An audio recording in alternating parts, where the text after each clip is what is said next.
अस्सलाम वालेकुम जी। मैं हूं लतीफ़ रहमानी। चूँकि हमारा जो फर्स्ट स्कूल ऑफ थॉट है साइकोलॉजी का, वो चल रहा है, उसकी सीरीज़ हमने स्टार्ट की हुई है। पहले 5 पार्ट्स उसके रिकॉर्ड हो चुके हैं। वो अगर आपने नहीं देखे तो वो लाजमी जाके देखिएगा। आपको प्लेलिस्ट वाले सेक्शन में स्ट्रक्चरलिज्म का एक फ़ोल्डर मिलेगा, उसमें जाके आप वो तमाम पार्ट्स देख सकते हैं। आज हम देखेंगे इसका पार्ट नंबर 6, जिसमें हम देखेंगे इन्फ्लुएंस ऑन साइकोलॉजी, कि इसका साइकोलॉजी पर क्या इन्फ्लुएंस था। अ, देखते हैं जी। इसमें इन्फ्लुएंस के साथ साथ इसका थोड़ा सा क्रिटिसिज्म भी देख लेंगे हम, जो इस पे क्रिटिसिज्म हुआ था। तो देखते हैं, despite the fact that structuralism spoke to the development of psychology as a field separate from the reasoning.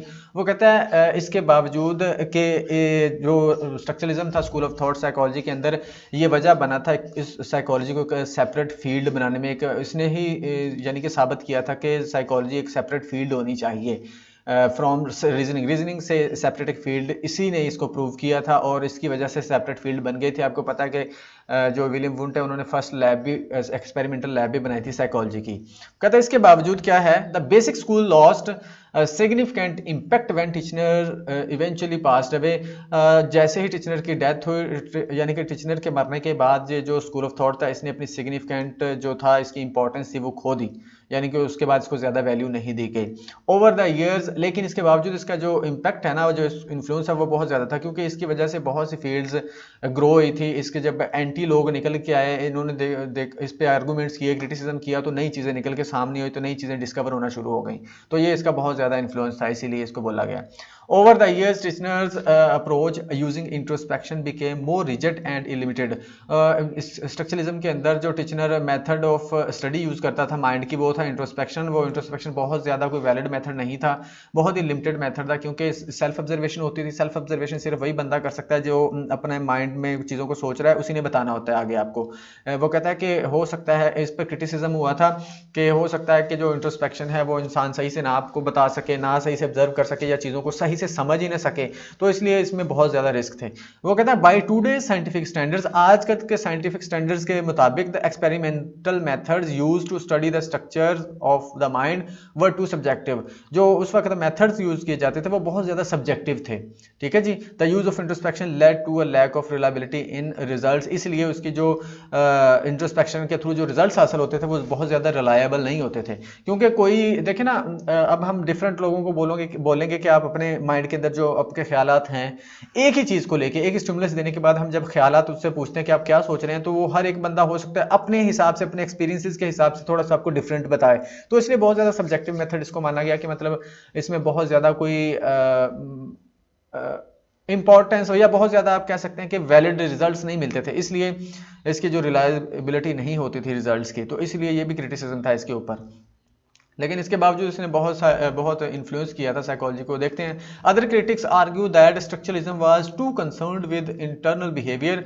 चूंकि इंट्रोस्पेक्शन इंटरनल बिहेवियर, जो इसका जो स्ट्रक्चरलिज्म है, वो इंटरनल बिहेवियर को ही फोकस करता था। इस जिससे क्या होता था, which is not directly observable and can not be accurately measured, जिसको हम डायरेक्टली ऑब्जर्व भी नहीं कर सकते, यानी कि कोई बाहर वाला बंदा या दूसरा इंडिविजुअल उसको ऑब्जर्व भी नहीं कर सकता, और ना ही उसको हम एक्यूरेटली मेजर कर सकते हैं। तो ये भी इस पर क्रिटिसिज्म था। Also because introspection it self is a conscious process, क्योंकि जो इंट्रोस्पेक्शन एक कॉन्शियस प्रोसेस है, देन वो कहते हैं it must interfere with the consciousness it aims to observe. इसलिए वो कहते हैं चूंकि ये कॉन्शियस प्रोसेस है, इसलिए जो उसको इंटरफेयर करना चाहिए, वो इंटरफेयर करेगा, लाजमी तौर पर आपकी कॉन्शियसनेस में इंटरफेयर करेगा, उसमें जो आप ऑब्जर्व कर रहे हैं। यानी कि ये चूंकि खुद एक कॉन्शियस प्रोसेस है, इसलिए ये आप जो चीज़ ऑब्जर्व करना चाहेंगे, उसको भी इफेक्ट करेगा, उसमें भी इंटरफेयर करेगा। इसलिए मतलब कि ये भी बोला गया था इसके क्रिटिसिज्म में। ठीक है जी। आई होप कि समझ आ गई होगी। अगर समझ आई तो चैनल को जरूर सब्सक्राइब कीजिएगा। आगे बढ़ते हैं। The development drove nonetheless to the advancement of a few counter movement that would in general respond formally to European patterns in the field of exploratory psychology. वो यहाँ पर उसकी इंपॉर्टेंस बता रहे हैं कि नो डाउट कि इसने क्या किया था, इसकी वजह से बहुत सी काउंटर मूवमेंट्स ग्रो हुई थी, उसके बाद बहुत सी चीज़ें डिस्कवर हुई थी जो कि रिस्पॉन्ड करती थी, जो कि काउंटर करती थी किसको, European patterns in the exploratory psychology. European patterns या यूरोपियन वे ऑफ स्टडी को काउंटर करती थी, उसको रिस्पॉन्ड करती थी।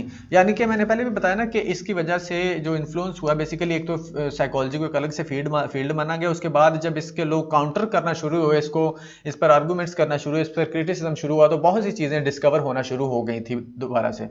चूँकि जो इसका स्ट्रक्चरलिज्म है, इसके मुकाबले में इसके जवाब में फंक्शनलिज्म एक स्कूल ऑफ थॉट आया था, जो दूसरा स्कूल ऑफ थॉट है। इसके बाद हम देखेंगे उसको। तो यानी कि उसके बाद फिर एक सिलसिला चल पड़ा था इसके अंदर ना डिस्कवरीज का। तो ये भी इसकी एक बहुत बड़ी, आप कह सकते हैं, इसका इन्फ्लुएंस था, इसका रोल था साइकोलॉजी की फील्ड के अंदर। तो अगर ये स्टार्ट ना होती तो शायद ये मूवमेंट पता नहीं कितनी देर बाद स्टार्ट होती, बहुत सी डिस्कवरीज जो पता नहीं कितनी देर बाद स्टार्ट होती जाके। तो ये बजाते खुद इसका एक बहुत ज़्यादा इन्फ्लुएंस था, रोल था। Conduct and character were past the degree considered by structuralism in oscillating significant from current realities of involvement. Structuralism contradicted the phenomenological convention of Franz Brentano's demonstration psychology, gestalt psychology, just as the functionalist school and J.B. Watson's behaviorism। वो कहते हैं ये जो structuralism था, ये क्या करता था, कंट्राडिक्ट करता था। किस किस को कंट्राडिक्ट करता था? जो डेमोन्स्ट्रेशन साइकोलॉजी को इसने कंट्राडिक्ट किया, उसके बाद गेस्टाल्ट साइकोलॉजी को कंट्राडिक्ट किया, उसके बाद फंक्शनलिस्ट साइकोलॉजी को कंट्राडिक्ट किया। इसके साथ साथ ये वाटसन के बिहेवियरिज्म को भी कंट्राडिक्ट करता था, यानी कि ये उसके मुखालिफ था।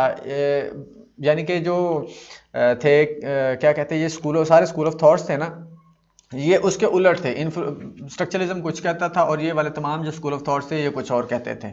ठीक है जी। Filling in as an impetus to functionalism, structuralism was consistently a minority school of psychology in America. जब फंक्शनलिज्म दोबारा आया, यानी कि डिस्कवर हुआ फंक्शनलिज्म, उस वक्त एक जो स्ट्रक्चरलिज्म स्कूल ऑफ थॉट था कि बहुत माइनॉरिटी में स्कूल ऑफ थॉट साइकोलॉजी रह गया था, यानी कि उसके बाद इसको बहुत ज़्यादा इंपॉर्टेंस नहीं दी गई। फिर उसके बाद दूसरे स्कूल ऑफ थॉट्स आते चले गए और चीज़ें डेवलप होती चली गई। फिर इन स्कूल ऑफ थॉट्स को मतलब कि इग्नोर करते चले गए लोग और इनकी ज़्यादा इंपॉर्टेंस नहीं रही थी।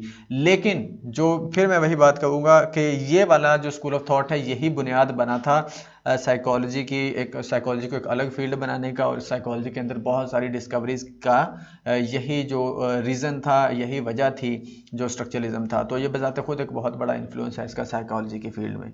ठीक है जी। थोड़ा सा इसको रिवाइज कर लेते हैं।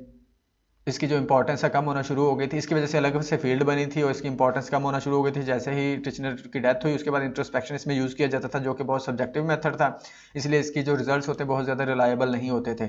उसके बाद इसके चूँकि ये इंटरनल बिहेवियर को स्टडी करता था, इसलिए एक्यूरेटली इसको मेजर भी नहीं किया जा सकता और डायरेक्टली ऑब्जर्व भी नहीं किया जा सकता था चीज़ों को। चूँकि ये कॉन्शियस प्रोसेस है, इसलिए ये इंटरफेयर करेगा आपके उस प्रोसेस को जो आप स्टडी करना चाहते हैं या जो ऑब्जर्व करना चाहते हैं। उसके बाद इसकी वजह से बहुत सी जो फील्ड्स हैं, मूवमेंट्स हैं, वो स्टार्ट हुई थी और ये कंट्राडिक्ट करता था किसके साथ? डेमोन्स्ट्रेशन साइकोलॉजी के साथ, गेस्टाल्ट साइकोलॉजी के साथ, फंक्शनलिस्ट स्कूल ऑफ थॉट और बिहेवियरिज्म के साथ। जो फंक्शनलिज्म जब आया तो उसके बाद स्ट्रक्चरलिज्म को बहुत ज़्यादा इंपॉर्टेंस नहीं दी गई, माइनर सा स्कूल ऑफ साइकोलॉजी रह गया था। तो ये था जी इसके जो लास्ट पार्ट हमारे पास स्ट्रक्चरलिज्म का। इसके अलावा भी कुछ अगर चीज़ें मैं स्टडी करूँगा, मज़ीद स्टडी करूँगा इंशाल्लाह, और भी इसमें चीज़ें ऐड करेंगे, तो उसके लिए मैं एक अलग से एक पार्ट बना दूंगा। तो अगर आपको ये वीडियो अच्छी लगी हो तो चैनल को सब्सक्राइब कीजिएगा और बेल आइकन को ज़रूर प्रेस कीजिएगा, क्योंकि इसके बाद भी जो तमाम स्कूल ऑफ थॉट्स हैं उनको भी हम एक सीक्वेंस के साथ देखेंगे और बहुत अच्छे से उनको समझेंगे। तो आज के लिए इतने ही। Thank you so much.